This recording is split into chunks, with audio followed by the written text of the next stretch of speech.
G'day guys, right here, Coffee Coach. I'm here with Tom from La Pavoni. He's going to take us through the lever. These are all for all you lever heads out there, and I know there's a lot of you watching because La Pavoni is known, one of the very first inventions ever. They had the patent on the espresso machine for these levers back in 1903, I think originally, and then 1905 the company established. Still engineered spectacular lever machines, even though they've gone into more commercial espresso machines, the levers still apply to all of their other machines as well. And today we're going to make a coffee on the little guy here. Tell us about this machine, like where did it come from, the Eagle, La Pavoni's history, a little bit about this machine and everything behind it. The little guy with a big heart. Yeah. The levers are a beautiful machine to use. Probably the most manual coffee you'll ever make. There are a lot of variants on lever machines out there. A lot of them are spring-loaded. The thing I love about the lever is that you're actually creating your own pressure. So when you're creating your espresso,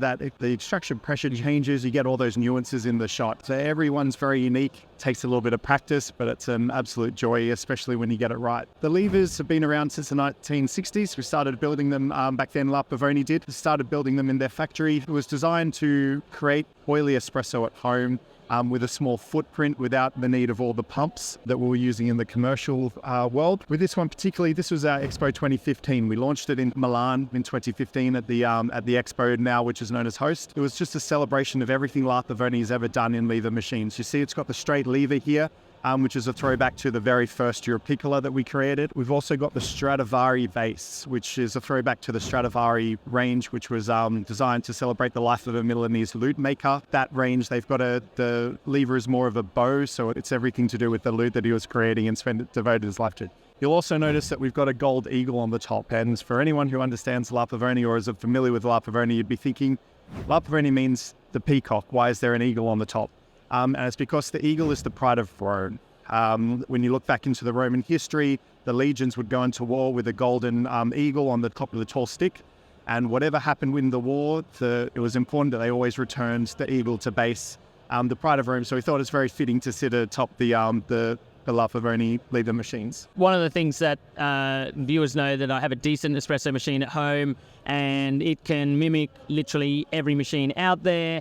And I have a lever profile a lot of the time on my own personal espresso.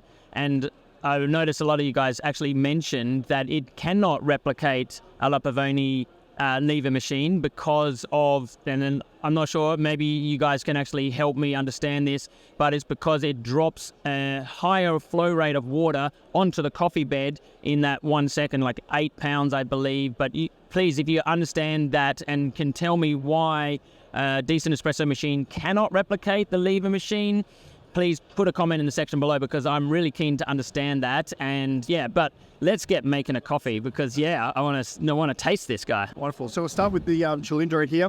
If you haven't seen the Cilindro yet, it's our newest grinder by La Pavoni. It's very quiet. What I've noticed recently is when I start grinding, we can continue our conversation. We don't need to walk away. And you might notice that even a lot of kettles now, when you turn the kettle on, it starts boiling. You have to leave the room to continue your conversation.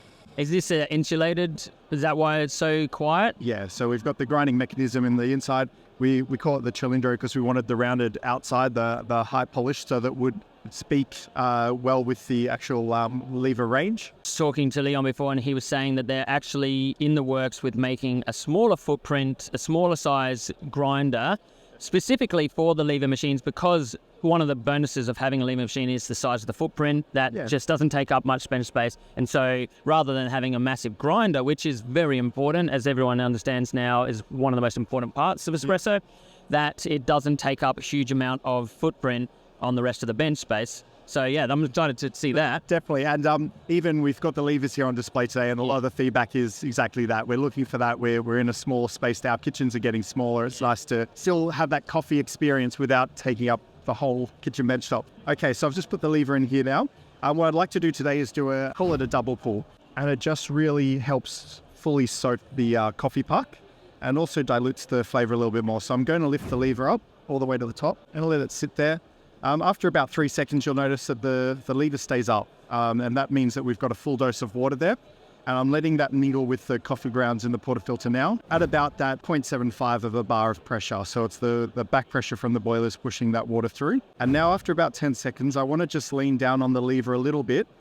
And I'm watching the mirror so that I can see just that coffee starting to filter through and drip through. So now I know that the puck's fully soaked. I'm going to lift the lever back up, top up my dose of water, and now I'm going to go for the full extraction. And now I'm just pushing through that pressure, feeling the push back, but I'm not pushing too hard. I'm watching that shot. It's really important just to get that nice caramel flow like warm honey and not push too fast through. The beautiful thing with the lever is that while you're perfecting your pressure, you get all those nuances as you change it. Everyone's going to be a little bit different, but you get that stunning shot at the end.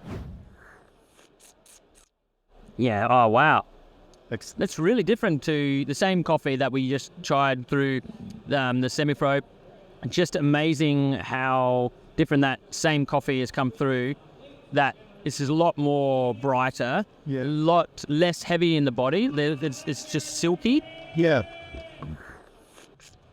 It really changes it. Like sparkling, it's much more, sweeter and lighter. And it's almost got like citrus tones in there. So yeah, amazing. You might not want a fully automatic machine. Like this is the most manual way you can make coffee. Yeah. And so for a lot of people, it is that morning ritual, just getting into this routine of dialing in, finding the perfect levels of extraction. As you said, the double pump, like all of those things, you can really just experiment with it, and you can't do that with a lot of the other machines out there, and I love that.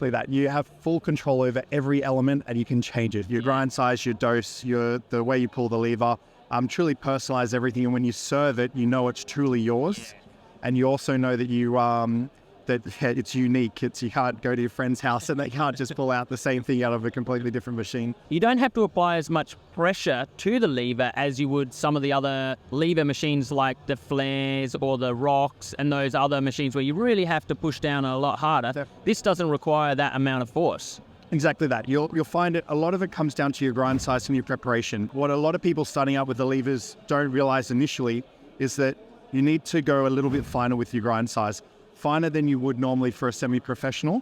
And that really starts to unlock the process. If you go too fine, it does get a little bit harder to push through, but just a little bit more fine than you would a semi-pro, and you really unlocks all that that beautiful balance of pressure where you're not forcing it through. You can just lean into it, and you can push a little bit faster or a little bit slower.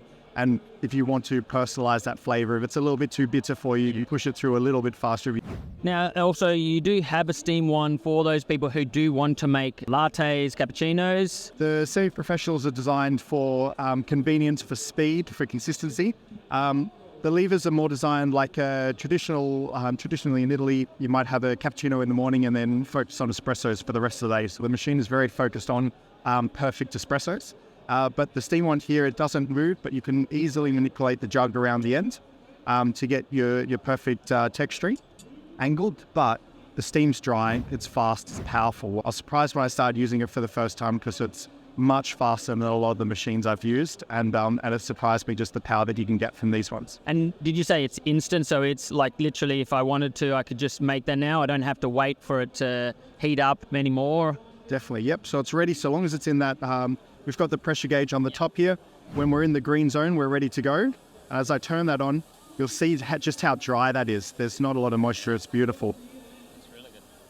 Dry and powerful. Now, one of the things that I observe about the levers is that it's kind of reversed. So you've got the steam one on the right-hand side and you pull the portafilter through to the left-hand side. Absolutely.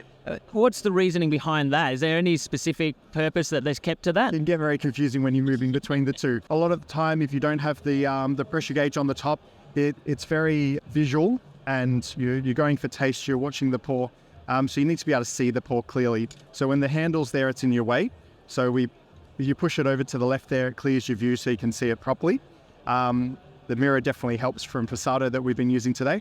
Yeah. It's all about just getting the handle out of the way, getting that clear view, so you can actually change that tempo if you need to as you go through the pace. All in all, it's a beautiful looking machine. It's not just a great machine, but it's also a beautiful looking machine, something that you really are proud to put on your kitchen bench and showcase. And that's why there's such a huge following of lever people out there because of these machines, right? So I really do appreciate them. I think there's one thing I know that I asked Leon last year was around the size of the group head and why they stuck to that small group head size. But he answered that it's just purely for the footprint, because you go to a 58 mil, then you have to upgrade the size of the boiler, and then everything in there starts to get bigger and bigger. And that's why they've kept it at traditional size, is just purely to bring down the footprint. So if you are looking at getting something that you want to just really hone in on espresso, maybe the milk isn't a huge feature, maybe you don't want to do all of the other fancy semi-automatic, fully automatic type functions, this lever style is perfect for anyone who's just wanting to get into really manually creating espresso rather than just pressing a button and getting your coffee. And I think a lot of people out there have had that experience where you don't have control over it. You get a coffee, you don't really like it. Most of the time it's not that great. But this you can really hone in, and it may be a longer, steeper learning curve, but eventually you'll get it, and the rewards are just fantastic. And so, yeah, I really love this as a concept. I am really backing this style now, and I just am really excited to see where La Pavoni goes, bringing in modern technology, but keeping traditional technology and engineering and marrying the two. Well, thank you very much for talking with us, Tom. Thanks. There you have it. That's the Expo 2015, one of the great lever machines. And if you're interested in, the guys at La Pavoni really do listen to you. So if you've got comments, drop them in the section below. If you've got feedback, they listen to it. A lot of the design changes are from that video that we created a year ago with the feedback that you guys provided. They listened and they implemented it, and this is the reason we have this new range coming out now from La Pavoni. So really put your comments and your thoughts into this, and let's see what that happens next year. It's great. Thanks very much. Thank you for your feedback. Thank you for joining us. Thank you for spending some time with us. I'm Ryan, your coffee coach, and as always, enjoy your brew.